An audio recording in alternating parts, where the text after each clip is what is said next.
శివ మహాపురాణంలో రుద్ర సంహితలో సతీకాండలో 13th chapter. ఇక్కడ బ్రహ్మదేవుడు యొక్క ఆజ్ఞతో దక్షుడు మైథుని సృష్టిని ప్రారంభించటం, అలాగే దక్షుడు యొక్క పుత్రులైన హర్యశ్వ అలాగే సబలశ్వలేమో నివృత్తి మార్గంలోకి వెళ్ళిపోయిన కారణంగా, అది కూడా నారదుడు యొక్క కారణంగా దక్షుడు నారదుడికి శాపం ఇస్తాడు. అవన్నీ ఇక్కడ చెప్పబడి ఉన్నాయి. నారద ఉవాచ బ్రహ్మన్ విధి మహాప్రాజ్ఞ వదనో వదతాంబర దక్షే గృహం గతి ప్రీత్యా కిమభూతదనంతరం. నారదుడు మళ్ళీ ఇలా చెప్తున్నాడు బ్రహ్మతో, బ్రహ్మ ఓ విధాత, పైగా మహాప్రాజ్ఞ అంటే జ్ఞానవంతుడులోనే జ్ఞానవంతుడివి అని చెప్పి, అలాగే వక్తల్లో శ్రేష్ఠుడు అంటే చెప్పేవాళ్ళు.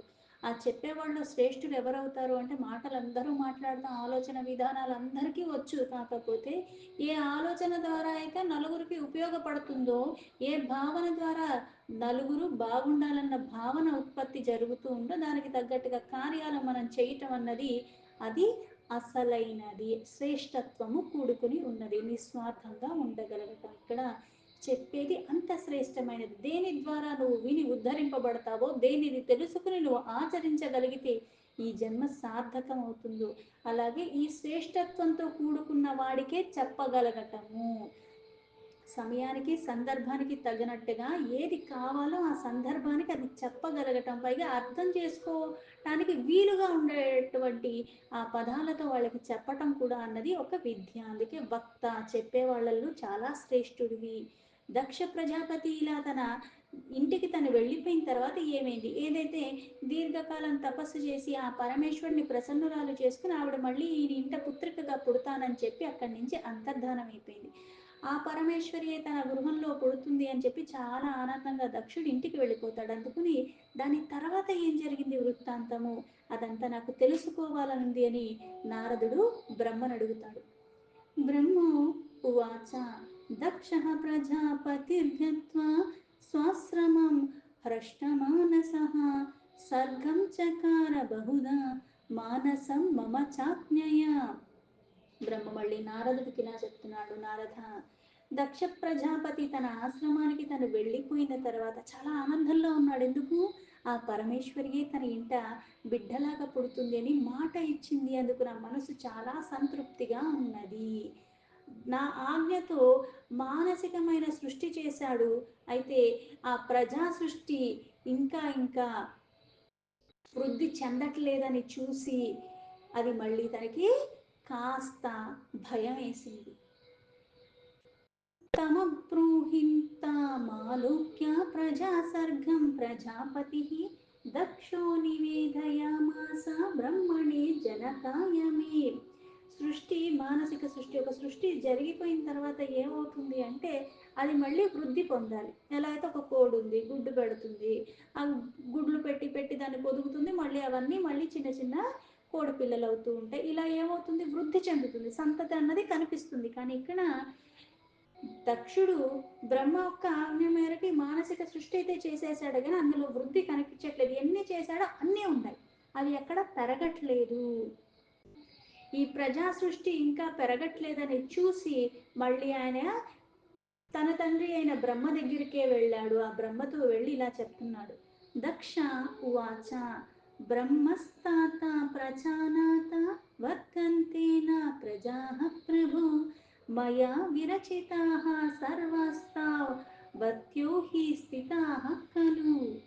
దక్షుడు ఆ బ్రహ్మతో ఇలా చెప్తున్నాడు, ఏ తాత, ఓ బ్రహ్మ, ఓ ప్రజానాథ, నా ద్వారా ఈ సృష్టి ఏదైతే సృష్టింపబడిందో ఆ సృష్టి అంతా అలానే ఉన్నది. మొదట ఎంత సృష్టించానో అది ఇప్పటికీ అంతే ఉన్నది. అందుకే నాకు విచారం అన్నది పెరిగిపోయింది. ఎందుకంటే ఆ సృష్టి వృద్ధి చెందట్లే, పెరగట్లేదు. నేను ఎంత చేశానో అంతే ఉంది ఇప్పటికీ కూడా, అందులో ఏమీ పెరుగుదల లేదు అని. కిం కరోమి ప్రజానాథ వర్ధేయుః కథమాత్మనా తదుపాయం సమాచక్ష్వ ప్రజాః కుర్యాన్న సంశయః.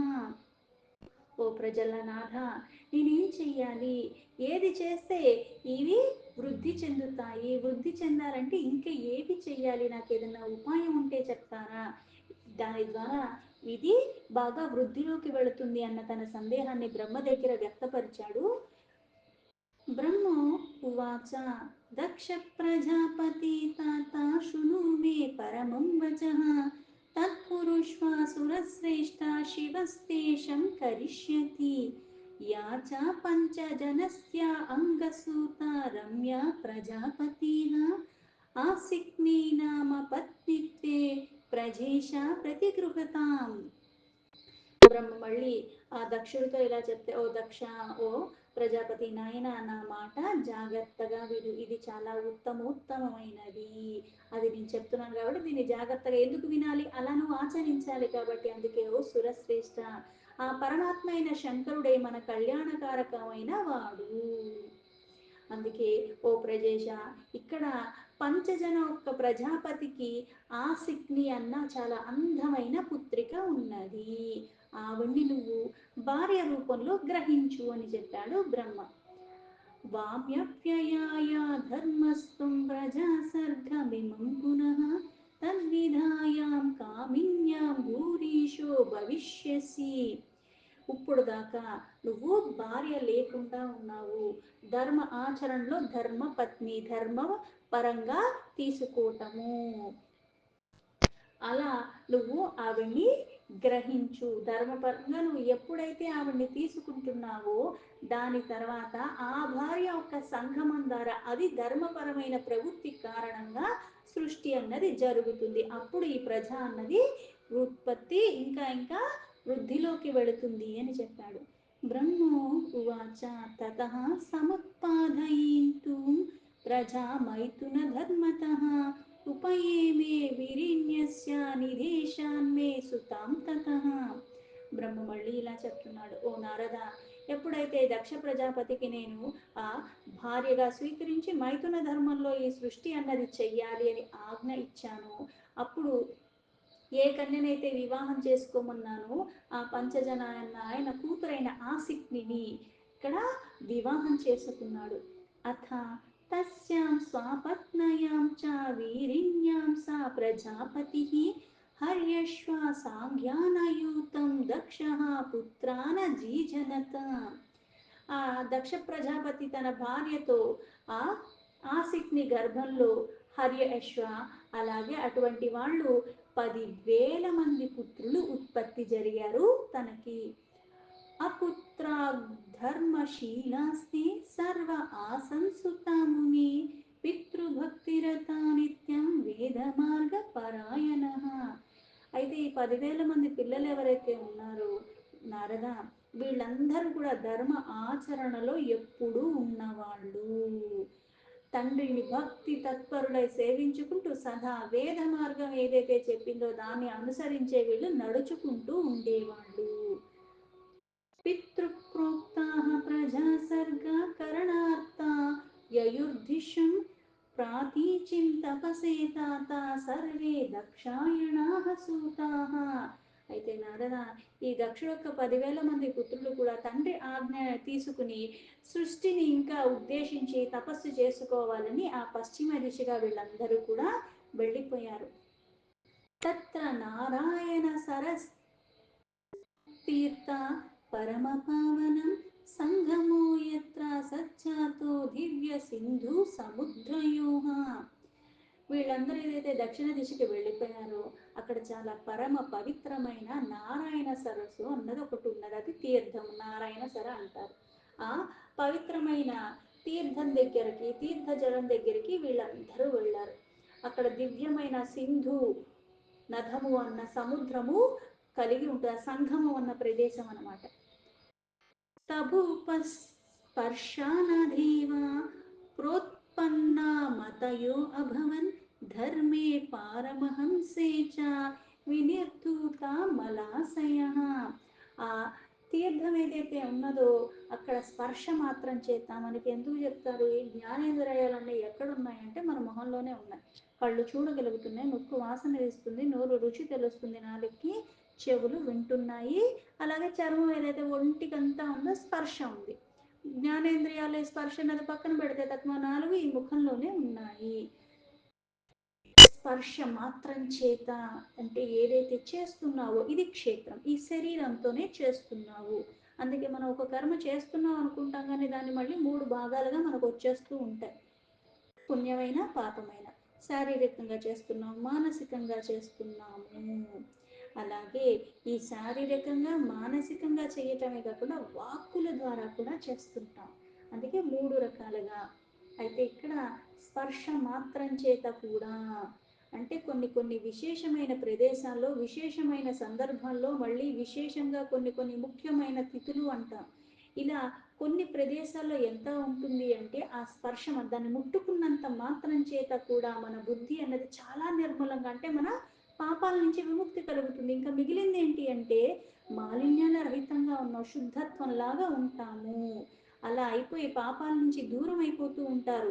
దీన్నే పరమహంస ధర్మంతో స్థితమై ఉండటం అంటారు. పరమహంస ధర్మం అంటే ఏంటి అంటే అన్నిటికీ పరమంగా ఉన్నదెవరు? ఆ పరమాత్మ. ఆ పరమాత్మ ఎందే రమిస్తూ ఉండటం. ఈ పరమహంస ధర్మం అన్నది ఏంటి అంటే ఇక్కడ నిబంధనలు అధిగమించి ఉన్నత స్థాయిలో ఆధ్యాత్మిక చింతన అంటే పరమాత్మ ఎందే రమిస్తూ పరమాత్మ ఎందే ఎరుకలో ఉండగలగటము. అభ్యాసన తప్పితే ఇంకా ఇతరమైన దేని మీద కూడా ఎక్కడ మక్కువ అన్నది కానీ ఇచ్చ అన్నది కానీ లేకుండా ఉండటం. భగవంతుడి పట్ల లోతైన ప్రేమ అనుభవంలో ఉండి ఆ దృష్టినే సారిస్తూ అంకిత భావం అనమాట. ఇంకా అది తప్పితే ఇంకోటి లేదు అన్నట్టుగా అలా సేవకులుగా ఉండిపోతారు. భగవంతుడు ఒక సాక్షాత్కారం కలిగి మళ్ళీ అందులోనే ఉండేలాగా ఆ స్థితి నుంచి బయటపడకుండా ఉంటారు. అందులోనే వాళ్ళు రమిస్తూ ఉంటారు. అటువంటి వాళ్ళు పరమహంస ధర్మం అంటారు దాన్ని.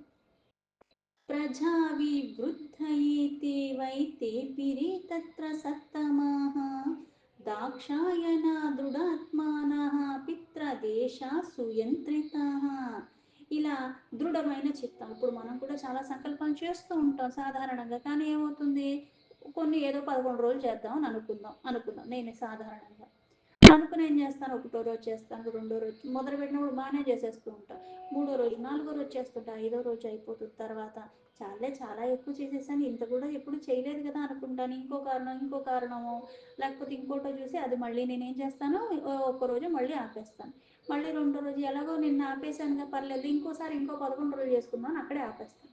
అంటే ఏమైంది, నా చిత్తము దాని నుంచి వైదొలిగిపోయింది. కానీ దృఢ చిత్తం అన్నది ఎలా ఉంటుంది అంటే ఈ సమయానికి ఇది చెయ్యాలి అంటే యారు నూరైనా ఆ సమయానికి అదే చేసేలాగా ఉంటారు. అది తప్పితే ఇంకా ఏది ఆలోచన వాళ్ళ మదిలో లేకుండా ఉంటారు.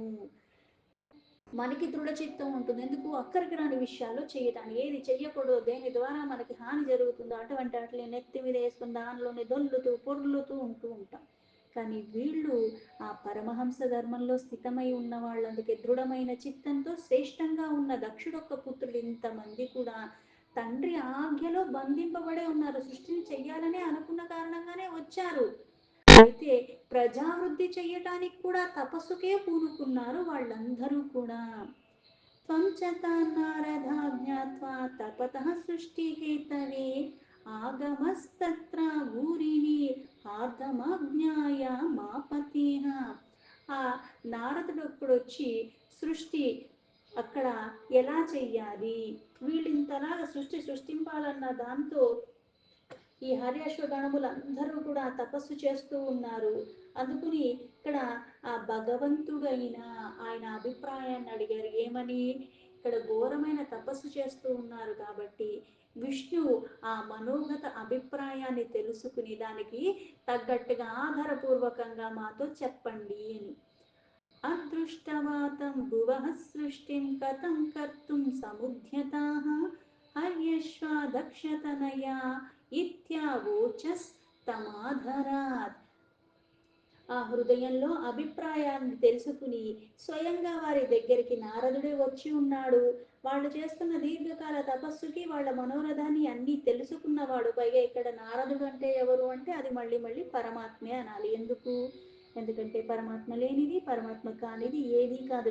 కొన్ని కొన్ని కార్యాలు నేనేదో చేసినట్టుగా కనపడటానికి నేను చేసినట్టుగా కనిపిస్తుంది కానీ చేపించేవాడు పరమాత్మ. మనం చేసే పిచ్చాపాటి పనులకు పరమాత్మ కాదు కారణం. ఇక్కడ ఆధారపూర్వకంగా ఆ దక్షుడొక్క పుత్రులైన హర్యశ్వరు దగ్గరికి వెళ్ళిన తర్వాత ఈ భూమి అంతా కూడా విస్తారం ఏమిటో తెలుసుకుని ఆ సృష్టి క్రమాన్ని ఏ ప్రకారంగా ప్రవృత్తి చెయ్యాలో అన్నదంటే, ఒక పని చేయాలంటే దాని గురించి అవగాహన ఉండాలి. అవగాహన లేకుండా మనం చెయ్యలేము. దేన్ని చేస్తున్నామో దీనివల్ల ఏమవుతుంది, పైగా ఇది ఏంటి అన్నది కూడా మనకి తెలిస్తే మూలం అది మనం చెయ్యగలము ఆ పని. అందుకే వాళ్ళ దగ్గరికి వెళ్ళి ఆధారంగా వాళ్ళతో ఇలా పలికాడు, దక్షపుత్రులైన మీరందరూ కూడా ఈ భూమి అంతము చూడకుండా సృష్టిని చేయట ఎలా ఉద్యమించారు అంటే, ఇది ఎంతుందో సృష్టి చేయాలి. ఎక్కడ సృష్టి చేయాలి? భూమి మీద చేయాలి. అయితే ఈ భూమి మీద చేయాల్సిన దాంట్లో ఈ భూమి ఎంత విస్తరించి ఉన్నదో, ఇప్పుడు ఒక లీటర్ పాలు కావాలంటే గిన్నె ఎంత ఉండాలి? పావు లీటర్తో బట్టిక లీటర్ పొయ్యని నేను అడగలేను కదా.